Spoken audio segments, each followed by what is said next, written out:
our motto. Sometimes we win, sometimes we don't win. Don't give us the third, don't give us your stink eye. We try our best, and we're successful. Come watch our show. That River's the sponsor. It's time to start, so enjoy the show. Don't give us the third, don't give us your stink eye. We try our best, and we're successful. Come watch our show. Black River's the sponsor. It's time to start, so enjoy the show.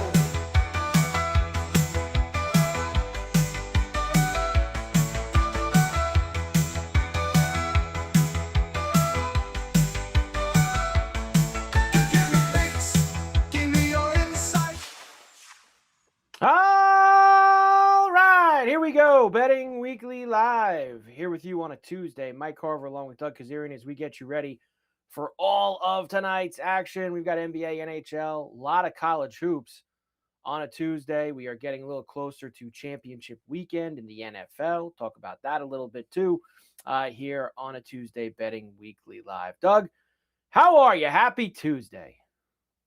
Tuesday, really frustrated with the best bet because I think we hit everything else in the show, but well Yeah. done on the late push on the over last night. Congratulations. And it's nice to win those, right? We threaded the needle, first half under, game over. It's nice to hit those. It was nice, and it was a sweat. There's no doubt about that. All the way down to the end.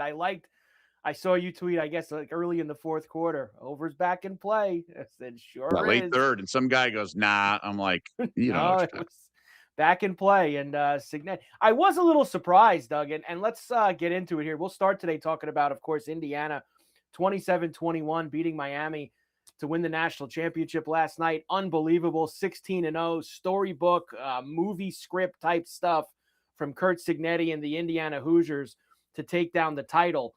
But from where we sat and like things like that, totals and even the spread and that stuff, like, you know, he had gone, Doug, earlier in the fourth on that fourth down, the one, of course, the Mendoza running touchdown, as kind of like, you know, I'm going to be aggressive. I'm going to take it.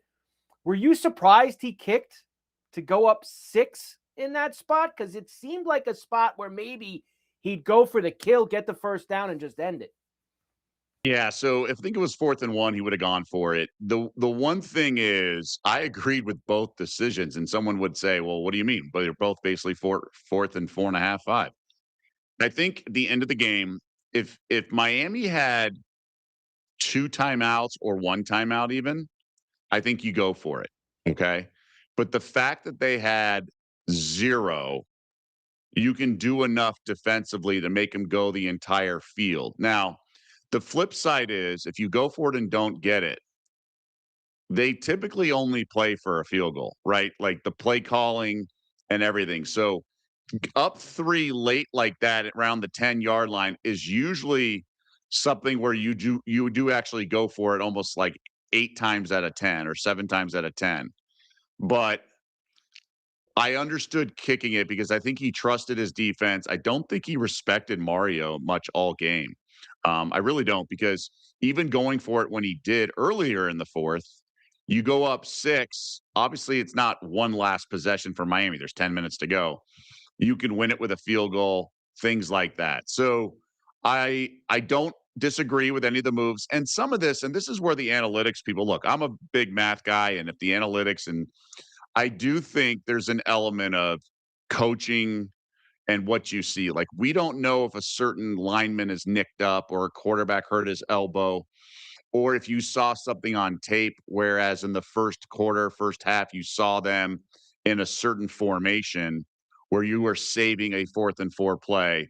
So I really don't care what the math says in those situations.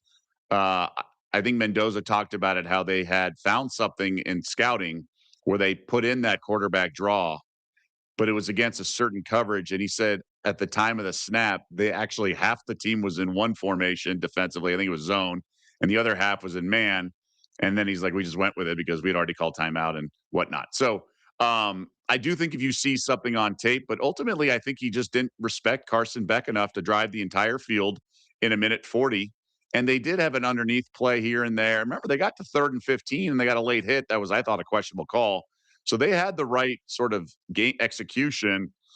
But obviously, big interception. And if Beck throws a better ball to farther deep in the end zone, it's a touchdown. Yeah, and definitely a questionable call when you consider that they didn't call anything on Miami early in the game when they were smashing Mendoza around early on. And I also agree with the point that I think that Cignetti, yeah, he knows that Cristobal's a rockhead. And he knew that he was going to be able to kind of outwit, outplay, outlast as you move forward in that game. If Miami scored at the end to get a late lead and steal a win, would have been able to retire. Well, Steve, unfortunately, I saw a lot of huge Miami tickets, but I also saw a lot of really big Indiana tickets, Doug. There was a lot of people who had some pretty good ones on the Hoosiers, being that they were, I believe it was around 100 preseason. Was kind of where I mean, we just Indiana. had the graphic. It says 150 to 1 One, in wow. September. And people were like, well, they were ranked 23rd or whatever. Remember the outrage a year ago in the playoff when they went and then they lost to Notre Dame? I mean, I'm mad because I defended Indiana even after that game, right? Like I said, look, they went 11-1, but they were trucking the bad opponents. They weren't just beating them. And I think that matters when you're splitting hairs. Also, they got stuffed on the goal line, and then I think Jeremiah Love ran 97 yards for the touchdown. I mean, who knows how that game plays out? Obviously, this team much more polished. I'm just mad I didn't take a flyer because I was a proponent of Cignetti. I was a proponent of just how good this team was. Just I didn't think they'd go 16-0, but all along the year, I was betting on them and things like that. I'm mad at myself for not getting a piece of like 12-1, something like that in I agree. October or November. I agree. I feel like even in early November, me and you were talking about some tens. Like we saw some 10-1s, Yeah. and we kind of just were. Yeah, it's Indiana. They're not gonna really win, are they? Well, they proved everybody wrong. Other thing I want to mention about last night and ask you about. Any different feeling about Mendoza for you coming out of that game? We had the entire Raider contingent there: Davis, Brady, Spytek. Everybody was there to watch him. And I think, I did see something that I hadn't seen all year, Doug, was that I saw him take a bunch of big hits from the other side and get up and kind of keep ticking. I mean, look, there's a lot to like there in terms of that. And he's obviously going to be the number one pick because fans would riot otherwise. But I mean, there are people who are like, oh, he's got, finally, there's some people finally. I mean, the only thing I'm defending is the difficulty of making the leap from college to pro. Like, that's my only thing is um, people are just have amnesia or whatnot. Like, do you know how many really good quarterbacks we've seen in college not be able to transition to the NFL? I mean, for people to be so just headstrong, and it's really, I'm going to dig deeper in this. It's something called the halo effect. Like, if someone wins you over, you just assume you just have these tunnel vision. And just because I mean, look, he almost got a pick six. The guy slowed down on it. That would have been a pick six the other way. Miami would have had the lead, right? He has a one sort of predetermined route, and it's because it's great coaching. He's accurate, got good frame, 6'5". Obviously, the run was great, but it was also Miami being stupid. Um, I don't know. Like, that's my whole thing. I'm just amazed at just the blind faith that everyone has that he's going to be this godsend. I mean, some guy really said he's the best quarterback prospect since Andrew Luck. Uh, And I'm just like, Luck was like a no-brainer the previous summer. Mendoza was like a second rounder at the beginning of the season. So I'm just like, that's just not true because no-brainer prospects are number one like Trevor Lawrence, right? yep. Now, whether it materializes is a whole nother story. But look how hard, look what's happened to CJ Stroud after that dynamic rookie season. Trevor Lawrence didn't even finally get breakthrough until this year. And even still, he brain cramped in the postseason. Justin Herbert having problems and he does stupid things and he's unreliable. Josh Allen. I mean, we're seeing now Allen's been great for long and obviously bad games are okay. But I'm just saying, for everyone just to think he's a savior, I just think is laughable. I mean, his arm strength is never going to be great. It's fine, but it's never going to be great. He doesn't have Caleb Williams, Flacco, cannons, or anything like that. He knows how to run Zignetti's RPO offense, and he's got receivers that literally had the second lowest drop rate in the entire college football, 2.1%. So those back shoulder fades, I mean, even Herb Street's like, oh, it's not a great throw, but it was a fantastic catch, that 4th and 5. So are we just forgetting, like, these are two different discussions. One is, will he be drafted number 1 overall? And like, if I were running the Raiders, I could get a king's ransom. I would do what they did with, the Bears did with Bryce Young, right? Try to get the pick next year. You never know how bad they're going to be. And maybe you can get lucky in this deep draft. Like, I think all the quarterbacks at the top next year are way better in terms of projecting the NFL. So that's one discussion, is will he be going number 1? And then the other, I'm laughing at just the kid glove treatment he's getting. Like some of the tweets, and like he makes a throw and the receiver makes like a diving, jumping grab, and they're like, what a dime. It's like, okay. I mean, he's great. Like he's A+ personality, A+ leader, A+ guy you want in your locker room, A+ leadership, all these like things you want. So that, I mean, I don't want to completely dismiss it. I just think it's hysterical that people are just having like out of body experiences when trying to talk about and project in the NFL as if it's some certainty. We've seen awesome quarterbacks struggle. I agree with you, and you see it there, minus 10,000 to be the first overall pick in the draft, which he's going to be. But I kind of like if someone offered me a ton and wanted him that bad, I would absolutely consider it. I don't think he's no doubt about it, home run whatsoever. Everywhere else he'll thrive. That's kind of been the thing now, Petey, right? Guys go to, say, the Raiders or the Browns, and then they go to their next stop, and they end up being pretty decent, or the Jets. Don't forget, we could throw them in too. So Mendoza and Indiana, what a season, what a win, and they move on there. Going based on the math, the 14% win rate. 14% based on the box score, right? So you had the blocked punt. Yeah. Now, keep in mind, Indiana would have had the ball around midfield, right? If they didn't block it and score. But still, block punt, a penalty that extended a drive, and then, 3rd down conversion, a 4th down conversion, another 4th down conversion. Other than that, like, Miami was right there. Missed field goal off the upright. I mean, this was right there. They had an opportunity to win that game, Miami. This was not obviously what some people thought it would be, just an absolute beatdown. No, Miami came to play, and they absolutely had opportunities. Could have used a little bit more offense in the first half. They just couldn't find it. I didn't really love Mario kicking trying that field goal either, Doug. I thought he had enough time where he could have tried to get a little bit more points. He let that clock run all the way down, settles for this really long field goal that went off the upright. I thought he could have did a little bit more going into the half to get closer, Doug, for a better shot at going in 10-3. Like, I felt like he just assumed he'd hit a 50+ yarder, and college kickers have a good kicker. And you don't want to have a bagel on the scoreboard, especially with Indiana getting the ball second half. I mean, to the point where Zignetti kind of sat on it, right?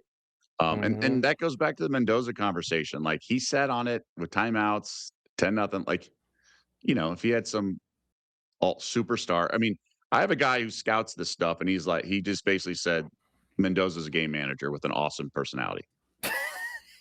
I'm not gonna lie, I don't disagree with it. I need to see it at the next level, and I've thought that about other guys too. I saw a bunch of people in the chat box throw up Caleb Williams and throw up other things, and look, until they get out there and you start seeing it, you never really know. And even then, there's ups and downs. Doug gave you a lot of examples: C.J. Stroud, Trevor Lawrence, et cetera, et cetera, et cetera. So we close the book on the college football season.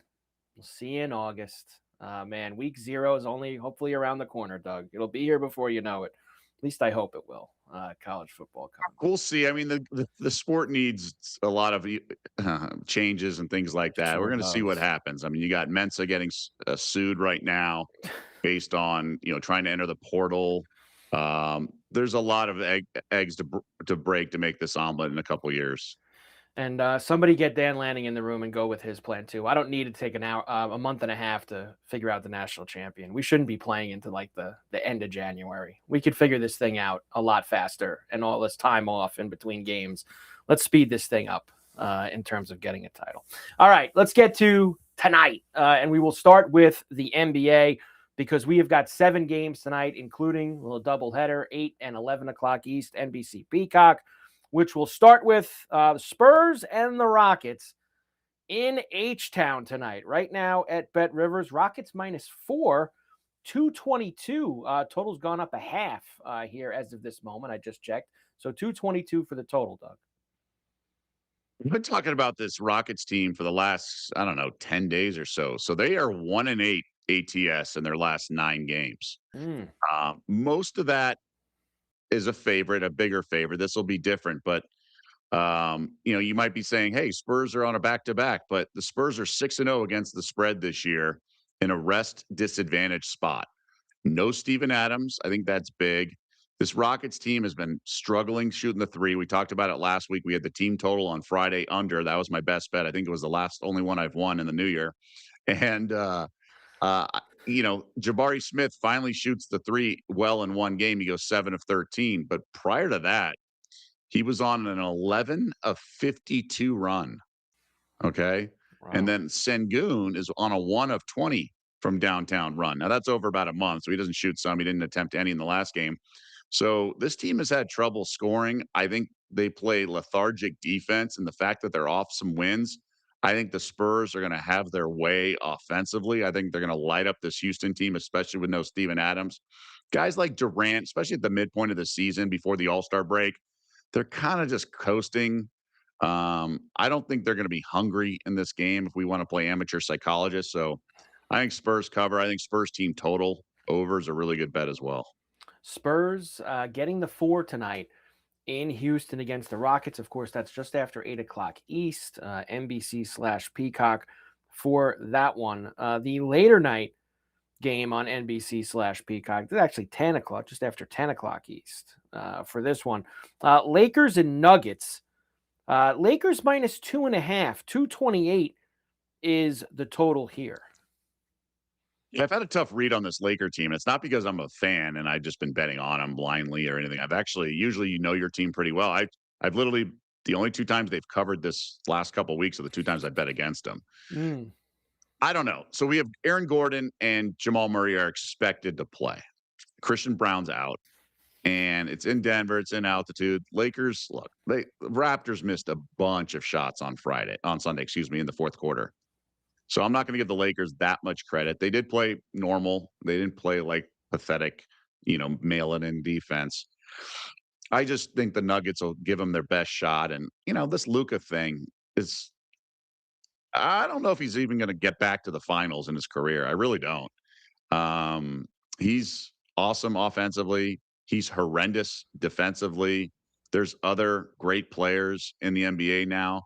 So you got to be able to do it both sides of the court. And he had a really good situation in Dallas because he had a bunch of rim protection and good defenders surrounding him. That's not the case here with the Lakers. I think they need to move on from LeBron, obviously. But this whole Luka being the second MVP in the betting odds is just kind of comical. And I can't believe anyone still bets him.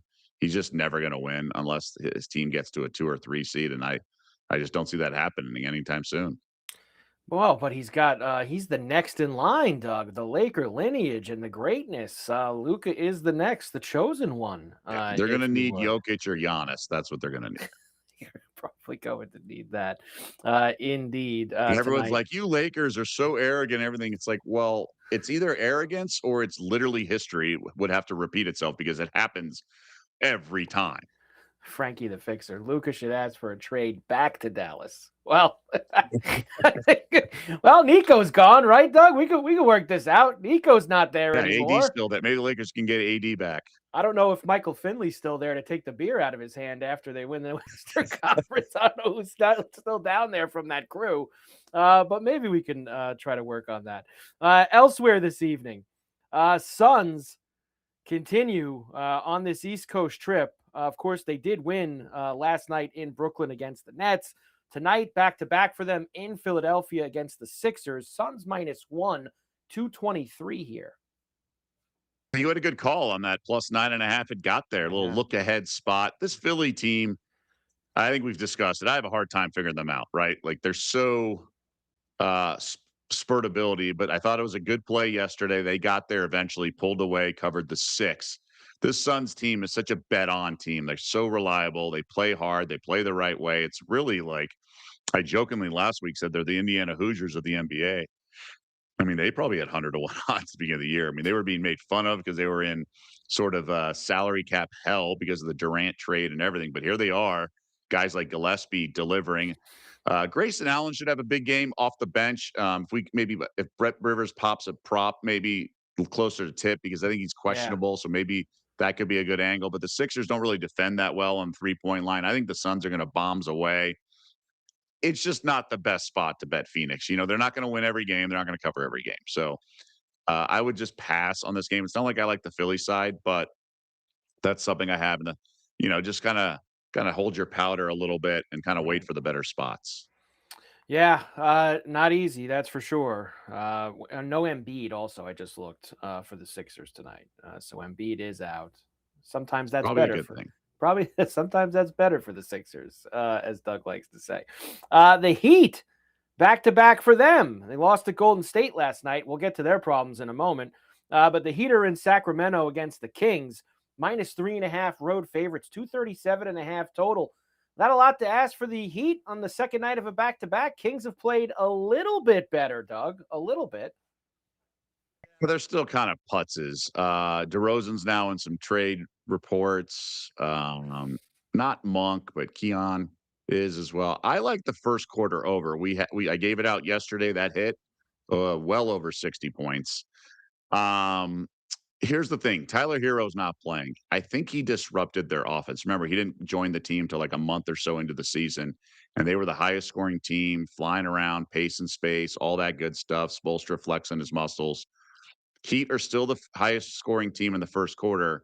But Hero would clog things down because what happens is when you're like a go-to guy and an all-star, you call up the center to come, set a pick. So you get a big matched on you. And so that would happen with Bam. And I just think he disrupted a very high scoring offense and probably better in the long term. But they're going to go back to that. Now, the Kings offense leaves a lot to be desired. So maybe you split it up first quarter over and then also Heat team total first quarter over. I don't want to get involved with the game over just because it's back-to-backs and it can be frustrating. But I do think there's line value because remember, the game total is whatever it is.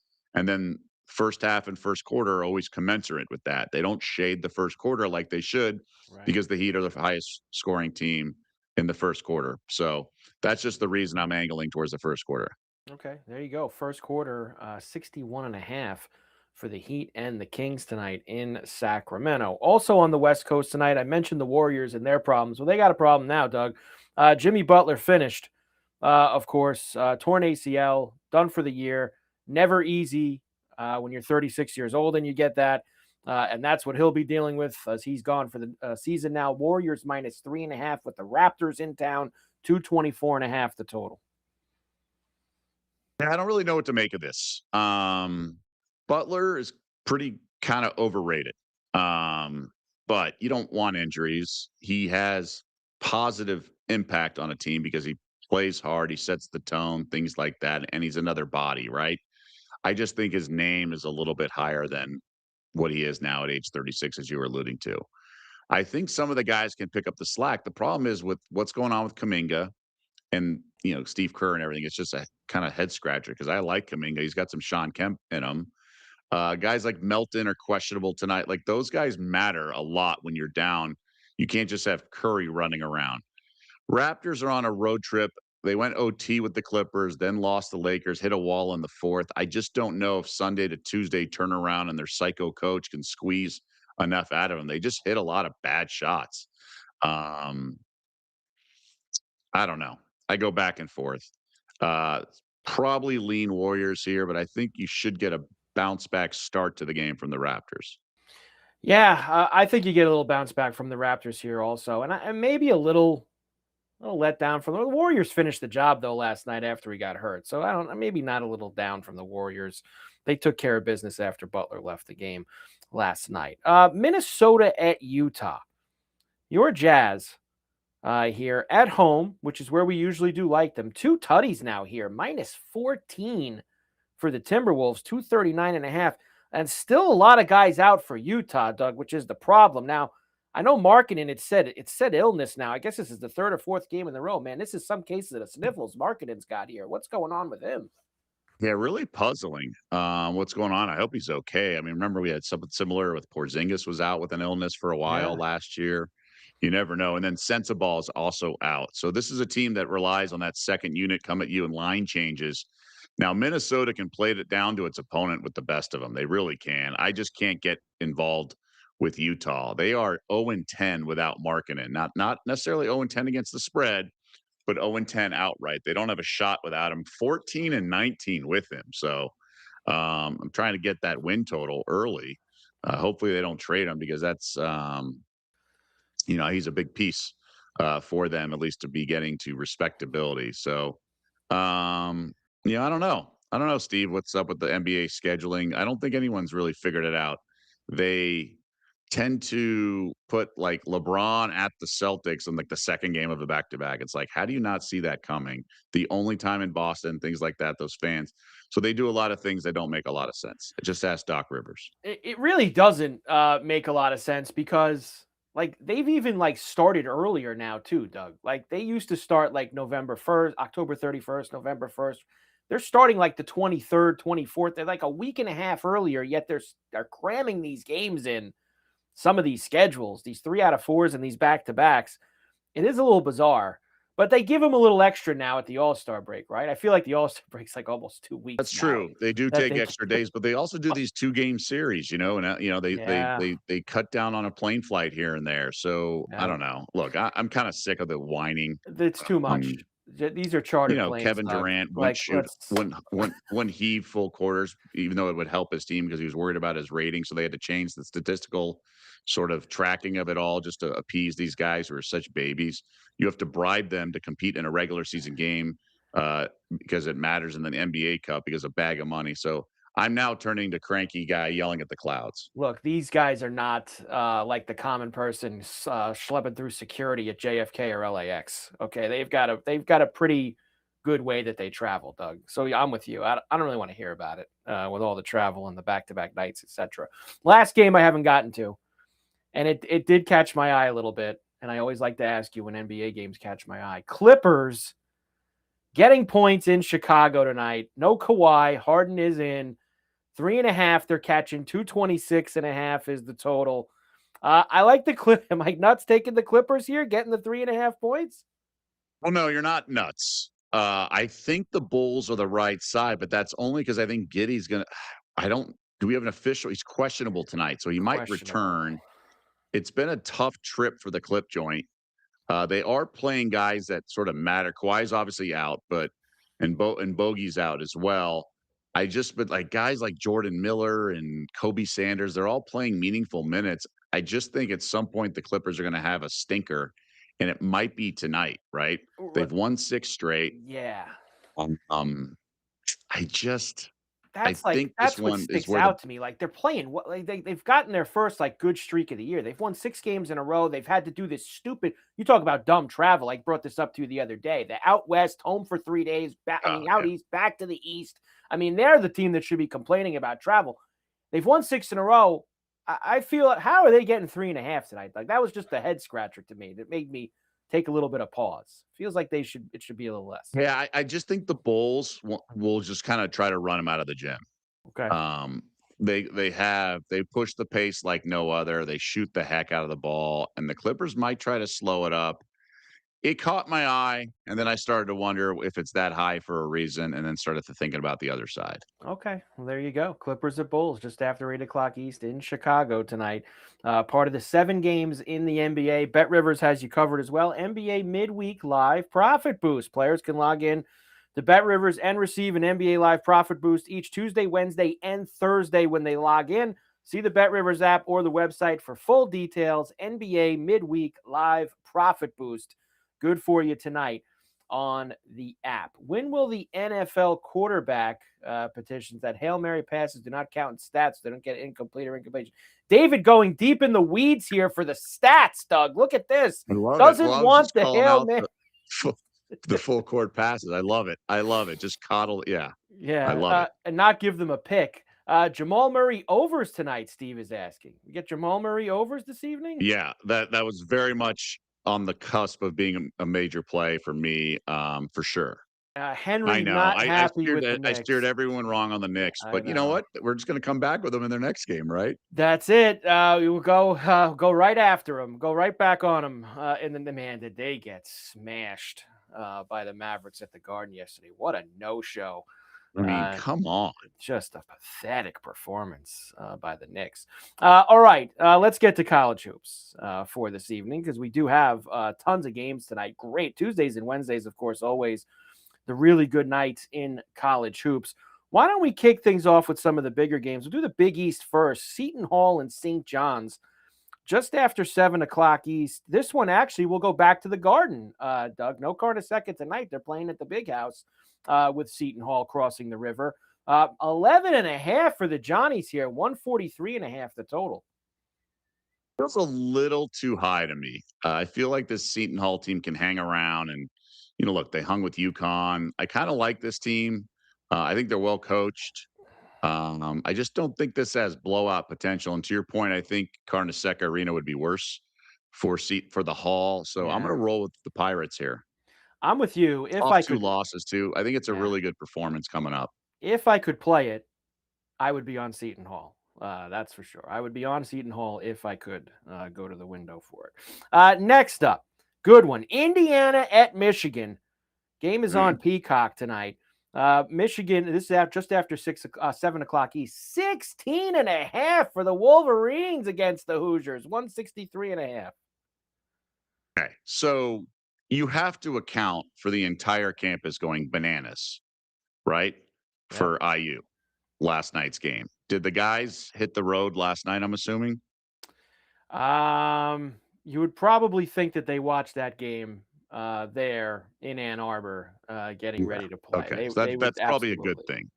Yeah, they were not part of the craziness on Yeah, campus. I'm glad this is not in Bloomington because it would have been mayhem for students and guys sleeping in, the dorms or whatever. So that's a good thing. This Michigan team's just not the same on the road. I thought Oregon actually played pretty well. Michigan had just too many turnovers. They should have rolled the Ducks, but they got the win in Washington. It was a solid win, all things considered. Now they're back home. They have just absolutely obliterated teams at Chrysler Arena, and this Indiana team is not great. I think long term, DeVries is going to be good, but they just got blown out at home by Iowa. They blew that 18-point lead to Nebraska. I think they may get trucked in this game, but I just don't know if the Wolverines are kind of going through the motions. So Michigan's kind of like a stay away team for me until otherwise. Yeah, that's a lot of lumber, 16.5. And Indiana's not, they're not horrible. They're not a bad team. That's a little bit too much for me. I probably won't be there with that one. Elsewhere this evening, SEC, good one. Vanderbilt, who I believe now, Doug, they lost 2 in a row now after the 16-0 start, Vandy? I know Iowa State has.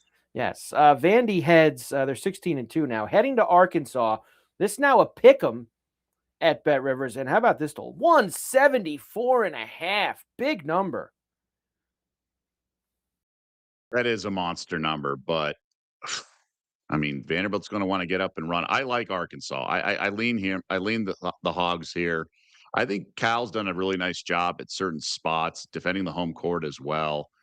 I wish Vandy was coming off a win. I really do. Then I'd love Arky, but I'd roll with Arkansas here. But it's not official play because Vanderbilt's off those back-to-back losses, and they're going to want this game. Yeah, I kind of like Arkansas also. I'm a little nervous about it. I don't know if I'm definitely going to jump in by 9 o'clock tonight, but I do kind of lean to Arkansas, Doug, in this one. Just being at home, pick them. It's kind of one of those. I know they're both ranked, so it doesn't qualify the whole unranked team favored over the ranked team, but you have the lower ranked team favored over the higher ranked team. Although now it's a pick 'em. It's moved a little bit since earlier today. Also tonight, Purdue UCLA late night. Here it is, Henry. You wanted it, you got it. Purdue -5.5. Put a stamp on it. can hear Mick Cronin crying in his post game already. But remember, the game's at UCLA, Doug. He cries when they're on the East Coast. When they're not at home is when he usually cries about something. Right. Although I guess he cries all the time anyway now. Cronin's got a lot to say. I wish the number was a touch bigger, like 7, but Yeah. I think UCLA is the right side. I think they're going to bring it tonight. Purdue's a little shaky. They've eked out some performances. They've also laid some eggs in the first half. Very rarely will they just truck someone on the road. So that's why I'm going to have to roll with the Bruins here. I'm taking the Bruins as well. I'm going for it. At home, Purdue on the late night tip, 10 o'clock East. Give me the home dog in the Big Ten this evening. Let's get a couple of others. I do see, we got a possible late night Mountain West game of the day coming up. But let's do Iowa State first, Doug, as they are taking on UCF. And as you mentioned, off a couple of losses, big number, 13.5. I wonder if I'm going to eat it on this one, but I have to take the bait. The reason I say I wonder if I'm going to eat it is that Iowa State's 2-7 ATS run right now. So you just worry that the market is overvaluing them and they just can't meet the demands that the point spread asks for. And it's quite the demand. 13.5 over a pretty solid UCF squad.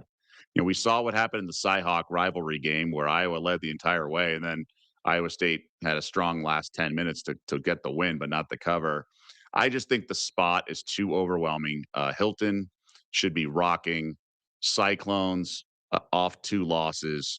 UCF off a really hard-fought game against Arizona at home. The Knights got the cover in Orlando, but didn't get the win. I think this is a tough ask for them to fly to snowy Ames, Iowa, and just get boat raced. I think they drop the hammer to the Cyclones, but you're paying a tax, so that's why I worry that that 2-7 run right now for the Clones. But I think this is where you kind of throw out the math. I think you just have to get this and handle business. A little bounce back, drop the hammer spot, maybe at home in Ames Yeah. for the Cyclones. All right, you got 2 for the which one?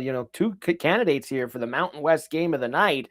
Let's start with Air Force and Colorado State in Fort Collins. 19.5. We love these big numbers with Air Force. Well, who am I to get off this gravy train that is Air Force? Now, they did cover their last game. They got a 3 with 13 seconds left to backdoor cover it. And so they only lost by 15. And the line was 15.5 or 16. Ooh. So I'm going to lay the number 19.5 with Colorado State. However, I think the first half is the right number. I do think that is where you want to play. Air Force has failed to cover 6 straight on the first half line. They're just not good. I don't know what else to say. Excuse me. They're just limited. They went to San Jose State and lost by 8, and San Jose State was winless in conference play and down 4 of 5 starters. So first half line, CSU is off back-to-back losses. I think it's a good bounce back spot for the Rams. Good bounce back spot for them there. 10.5 that first half line with Air Force into Fort Collins. The other game tonight, Wyoming, also in the Mountain West. They are at home against Boise State. This is now a pick 'em at Bet Rivers, 142.5 the total. Yeah, it's really a down year for Boise State. I think people know that they're typically a good team and everything, but just not this year. They're 2-5 in conference play. Now they did beat Colorado State Friday night. We gave that out as 5.5, and they won by 6. But before that, they're like road favorite against UNLV. Didn't get there. Lost by 25 to Utah State. Lost at San Diego State. So I think they're good. They're okay. I just don't want Wyoming's like equal, and therefore they're at home. I would take them. Coyotes Cowboys, but I love the Coyotes pronunciation. But so Cowboys, they lost 3 straight. I'll roll with Wyoming here. Yeah, nothing like Tuesday night hoops in Laramie. It gets everybody going over there in Cowboy country. A few for me, Doug, that caught my eye. First, SEC. Georgia and Missouri tonight. There it is. Henry New, Carver special. Mizzou unranked favorite at home against number 21 Georgia. Henry knew exactly where I was going to go with my first one, Doug, and that is it. Missouri -1.5 at home against Georgia, and now it's like Bet Rivers has it as a pick. That's okay. I'll take it. You look at what they've done at home. The home is where Missouri's been good. They beat Auburn at home. They beat Florida at home. They're a better team at home. I will take them tonight against Georgia. I'm surprised they're not ranked. I guess that you can't have everyone ranked anymore. Yeah. I agree with you. They're a much better home team. Georgia's nice, but it's not like they're the best team in the conference or anything like that. So I think they get Georgia at home. Here's another one I'm going after. Why not? I couldn't get it a couple weeks ago, Doug, so I'm going after it again tonight. 19-0 and now ranked Miami of Ohio in the MAC. They just got in the top 25 this week. And you know where I'm going to send them this week, Doug? Out of the top 25. Kent State at home. There was 1.5. Kent State was favored earlier. Also now a pick. I'm taking Kent State tonight to give them their first loss. This is a little different than when you tried to do it because Kent State's pretty good, right? They're Yes, 5-1 in conference play. You tried to like a bottom tier team in the MAC and didn't get there. This is when things start to, mount. And like you said, I love fading teams after just getting ranked. So I'm excited for this one. I'm not quite ready to pull the trigger just because I don't know anything about these teams, but usually fading these, mid majors that just get ranked. That is a good. I just wish they were laying like double digits or something. But Kent State is probably the right side. I think the market's telling you that too. I'm going to keep going after Miami of Ohio here until they pay me off, Doug. Tonight, Kent State, let's go with the pick'em. And I getting a little jealous of you with these Mountain West game of the nights. So I decided to jump in as well. Utah State's they're a really good team. They're 15-2, but they had a really bad effort over the weekend. They lost to Grand Canyon, Utah State. And now they're back at home tonight against UNLV, who, as you know, not that great. They've won a couple games recently, but I'm going to lay this lumber here, 16.5 with Utah State against the Rebs. It's a big number. 12 or 13, I would have been definitely on board with. So I think you're going to have to sweat it out, but the Rebels are capable of getting waxed. So I understand the thought process. I really do. I just think UNLV is decent. So it's a big number, but Utah State can certainly shoot the heck out of the ball. And the Rebels always get up for San Diego State, and they have the Aztecs on deck. So this might be a tricky sort of road trip. I'm just looking. They did take care of business over the weekend at San Jose State, who's not very good and down guys. They lost at CSU, lost at Wyoming. They got boat race. So maybe you're onto something here that they just been kind of poor on the road. And it's not like Josh Pastner knows the ins and outs of the Mountain West road trips because this is his first year with UNLV. And look, maybe sometimes I ask you this too. First half's 9.5, for Utah State. Obviously, you don't have to go the full boat. Maybe they come out strong in the first. Straight 9.5 is pretty big for the first half. Also, just if you have 9.5, might as well go 16 the whole game. They're off a loss too. Yeah, they're off a loss. So I like that. The Aggies are off a loss. Right, losing to Grand Canyon this weekend. Other than that, I'll just give you the other ranked games tonight, Doug. LSU is at Florida tonight. NC State is at Clemson. St. Louis is newly ranked at 17-1 at Duquesne. The problem is, I don't know if Duquesne, is good enough for us to play this. They're getting 9.5 at home. Duquesne. I don't know if I can get behind them. First half, maybe. Maybe a little first half. Michigan State's at Oregon later tonight. Texas Tech and Baylor. Air Force coach got fired for abusing players verbally or physically. Crazy stuff. Is that true, Doug? Is that why the Air Force coach? Joe Scott. Last week. Chop. They have not been good since. It wasn't a coaching thing. It was just who knows what's going on there. No, this is not. I do not think this is their first game. I think Saturday was their first game. And the last one I'll bring up is right there, Henry. Kansas is playing a real late night tip in Boulder against Colorado. They're laying 3.5 on the road. Buffs had a home loss to Northern Colorado 2 weeks ago. Is that just, should we be laying it with Kansas late night in Boulder? So, look, you don't want to trivialize the situation, but Bill Self had to go to the hospital yesterday, had a minor scare. He's already tweeted, I think, a response, stuff like that. So Jock Vaughn is acting head coach for this game. Now, do the players rally around it? Things like that. I don't really know. Bill Self's a really well-regarded in-game coach. Not that Jock Vaughn is not quality, because he's obviously been a head coach in the NBA, so he knows what he's doing. Yep. I just don't know. It's sort of a variable that's kind of, the giant unknown. It's like, do they respond, or is it really kind of business as usual, knowing that their coach is fine health wise? Right. There you go. Really good night in college basketball. Love Tuesdays. Tons of games all the way up and down. All right. Bet Rivers does have you also set up. Australian Open is going on right now. Make sure Okay. you go to get an Aussie Open bonus bet. Look at the code BWAO.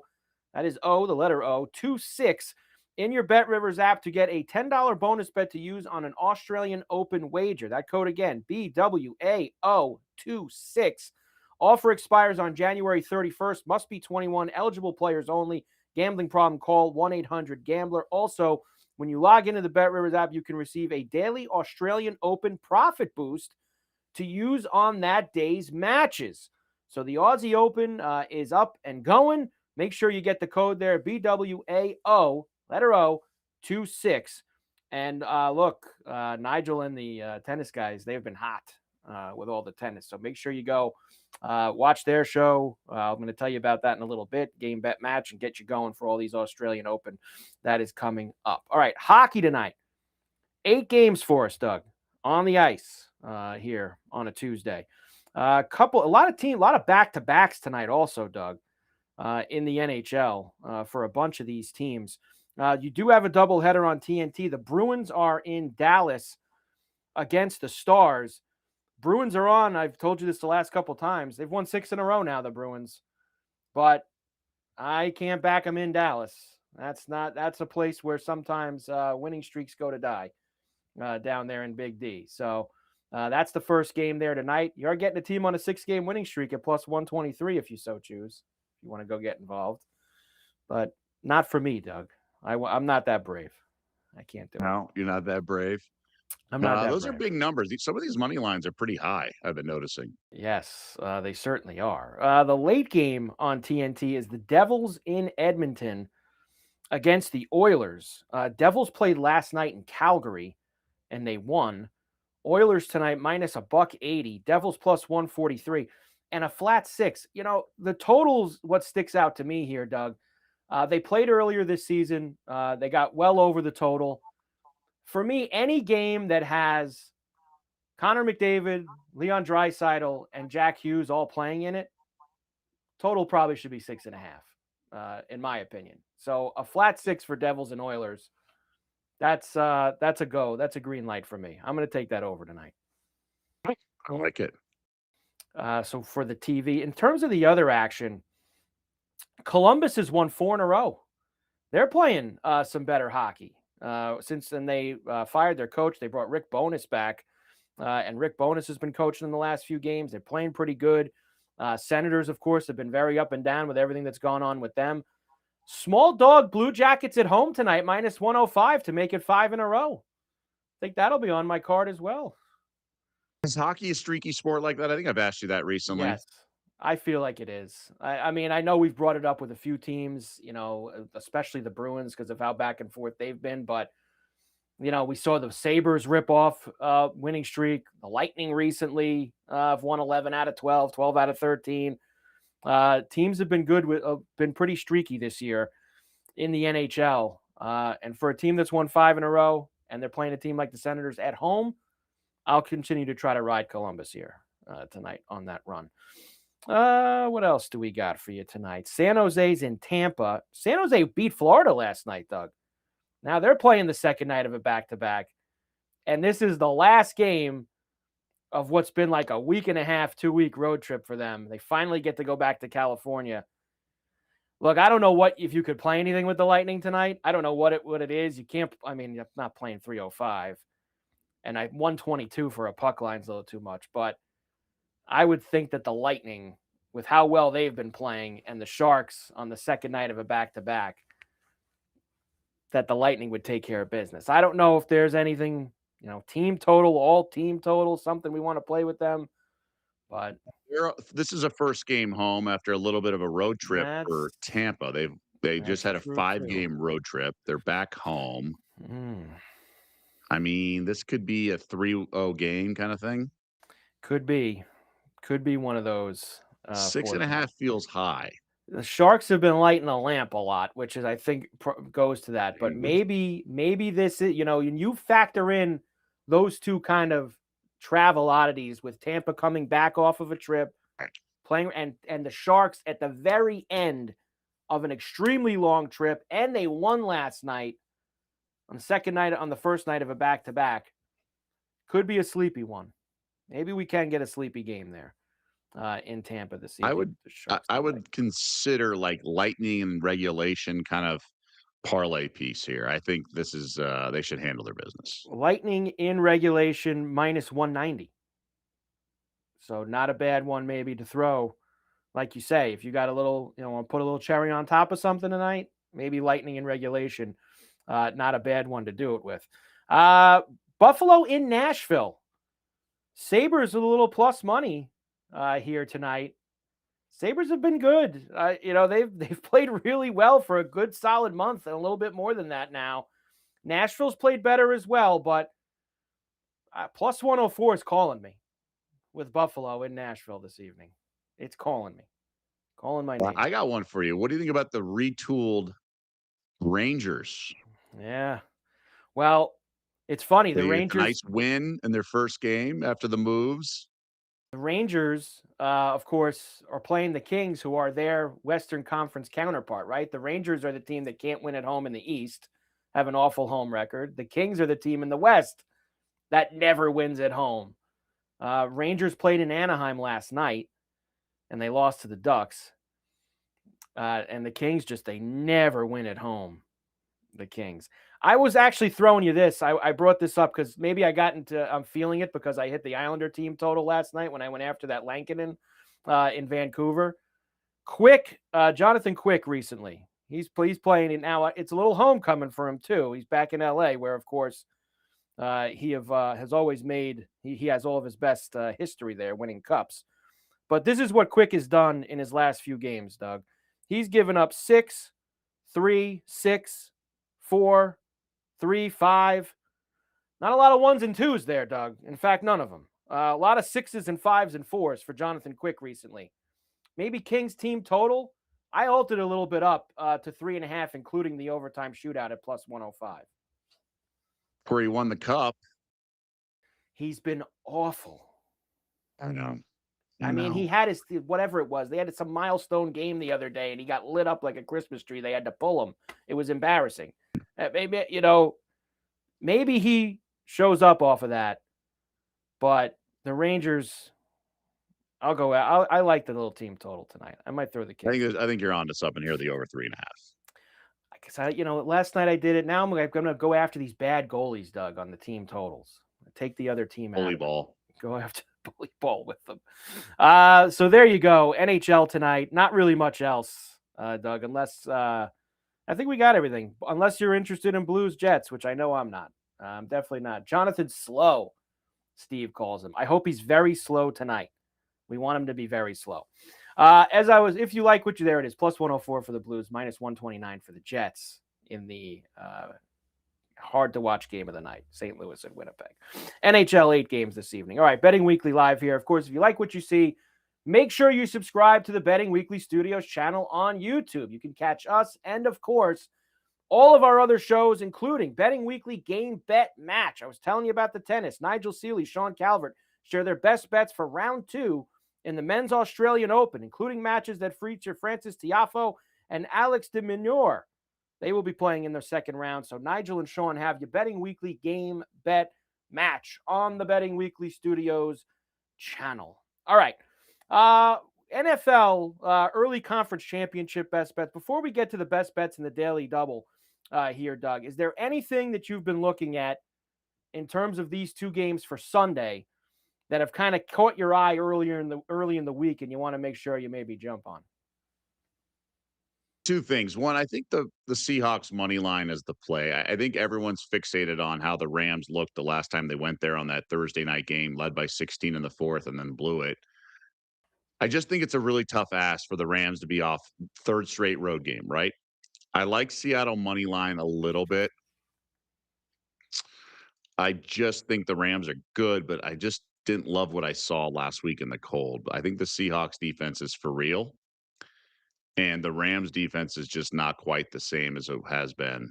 And the fact that that offense looked like it did against the Bears defense, I think I gotta side with the Seahawks. And I think I could be able to play out of it a little bit during the game. I just don't think the Rams are gonna go in there and dominate, lead wire to wire. I'm not overreacting to what Seattle looked like last week because I thought the Niners were ripe for a butt kicking, and they got it. They got mauled, as we were saying. But I just think the Seahawks are the best team right now. I don't disagree with you. The thing I was kind of looking in that game was I feel like it's an under. I think people are going to think about that Thursday night game and how crazy it was. But that's why I'm actually, Doug, I'm going to wait because I feel like, and maybe you tell me if I'm wrong or not, because that's why I defer to you. I feel like on Saturday and Sunday, as we get closer, people are going to look at 47.5 and start hammering it up because of that last Thursday night game. So if I like the under, Doug, I should probably be maybe holding off on Rams Seahawk total. Yeah, I mean, sharp money's going to move the market regardless. So, Right. I wouldn't worry about the public action and the overreaction. I think it's going to be tough to bet.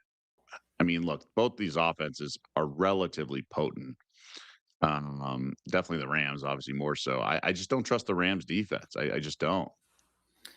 It's hard to trust them. That's for sure. Of course, Sunday, Rams and Seahawks, NFC title game. That's the second game. Broncos and Patriots is the first game. Little look ahead line here. What do you got for me here, Doug? Is this a look ahead line I see for the I Super do. Bowl? So I think with these things, and this is really interesting to me. I learned this from a really sharp guy, about 10, 15 years ago. He said the problem or the mistake that these look ahead lines make is they make the line as if they were playing this week. You have to look at the line as if including the outcome that's needed for this matchup to occur. So in this case, Rams off a win in Seattle would be really impressive, right? 3 straight road games. Now they get the extra week off. The game's out west. They have high profile players like Stafford, Nakua, Devontae Adams, Sean McVay, a very fun coach. And the public influences the Super Bowl line. So it's going to be a very pro Rams sentiment. Now, I may not get to double digits, so maybe the line value is not there. But also, same thing. I don't want to be a hypocrite. If the Broncos are able to beat the Patriots, maybe it's like Stidham's not that bad. Yeah. It's a win, right? But there's a chance they win a terrible game because it's at home, defense. Like the Patriots have made plenty of mistakes the last 2 weeks in the playoffs. There's a chance the Broncos look inept at times and still win the game. So I think there's huge upside to this. And just so everyone, in case you're wondering, you don't make these wait. If the Rams and Broncos don't face each other in the Super Bowl, you get your money back right after this weekend's games. Right. So it's just a free shot or free roll, if you will. Well, maybe not a free roll, but you get to lock in the line in advance.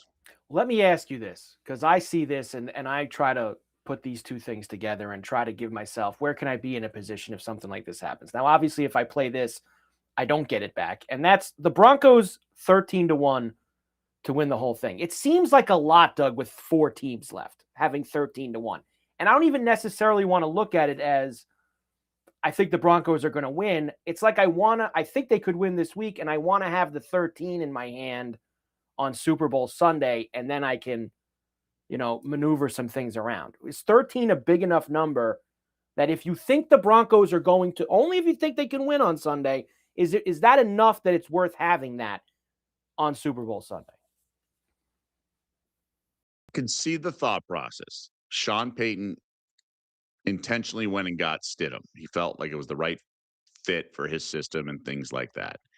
I just think their defense is really overrated. That's everything I'm hearing from guys I respect. And it's just not that vaunted D. This is not Houston Texans defense that can carry a bad quarterback. And maybe they get there. And it's not going to be Jeff Hostetler. It's not going to be Nick Foles because Stidham just hasn't been a starter and he hasn't thrown a ball in a couple of years. It's really weird. We've never seen this. This is like when the Raiders lost Derek Carr and was it Connor Cook or whoever that Michigan State was? He was inept. He was pathetic. We could have a Ben DiNucci sighting in this game, and he was on the CBS set days ago. So, and I've always said Danucci's the single worst quarterback I've ever seen in a regular season game. So I have not seen a Peterman. worse quarterback in a regular season game. Now, when the Saints Peterman. or when the Broncos were down to like a wide receiver playing quarterback during COVID, like that doesn't count.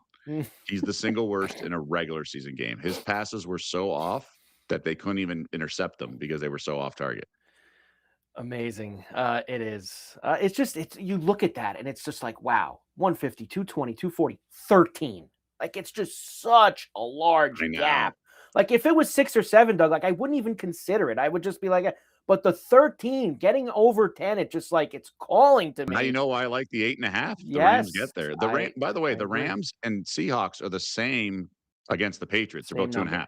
Yeah. So the Rams and Seahawks are same power rating, which I think is off, because if the Rams win, they will have come off a win in Seattle. Yeah, very true. Of course, we're going to talk about this a lot more for the rest of the week, including tomorrow, Doug. We'll have Chris Massero, Pro Better, back with us here on Betting Weekly Live on Wednesday. We will get all of his plays for Conference Championship Sunday with the Broncos and the Pats, and, of course, the Seahawks and the Rams. So that is on tomorrow's Betting Weekly Live. All right, it is time. Best bets and the Daily Double for this evening. I'm going after him again. 19-0, now ranked Miami of Ohio. Give me Kent State. Like you said, I made a mistake last time. Toledo stinks. Kent State doesn't. They're 14-4, and they've played well in the conference. -1.5 against an undefeated ranked team. I'm on the Golden Flashes, Doug. And I've been on a little bit of a tailspin, although I shouldn't say that. I won my Friday best bet. So, I hit everything yesterday except for the darn best bet, because we only had one target. We had one target with EJ Williams, and that was in the end zone. Well, that's what happens when Mendoza gets a little pressure, for all you people thinking he's a savior of your NFL franchise. I like Colorado State in the first half. Off back-to-back losses, excuse me. This Air Force team is atrocious. And it's a rivalry game. That's a little concern. So it's not like they're CSU's catching a team in altitude and whatnot, but Colorado State's so much better. This Air Force team just can't shoot. They've been okay lately scoring. It's been better since they went 39 against UNLV, and then they got boat raced by Utah State and New Mexico. Since then, they've actually scored a decent amount of points, but this is a step up. Air Force should not hang around in this game. Well, there you go. For tonight, the Daily Double on Betting Weekly Live. Kent State -1.5 against Miami of Ohio. Colorado State first half -10.5 against Air Force, +244 at Bet Rivers this evening. Big college hoops Tuesday night for us here on Betting Weekly Live. All right, Doug, tremendous job. As always, we'll be back tomorrow on a Wednesday. I already mentioned Chris Massero will be with us at the top of the show. He'll give his plays for the weekend. We have got NBA, NHL, more college hoops tomorrow night. So a very full Wednesday Betting Weekly Live. As always, 4 p.m. East, 1 p.m. Pacific. Betting Weekly Studios, part of the Bet Rivers Network. Mike Carver, Doug Kezirian. Enjoy the night. Enjoy the games, and we'll see you back here tomorrow on Betting Weekly Live.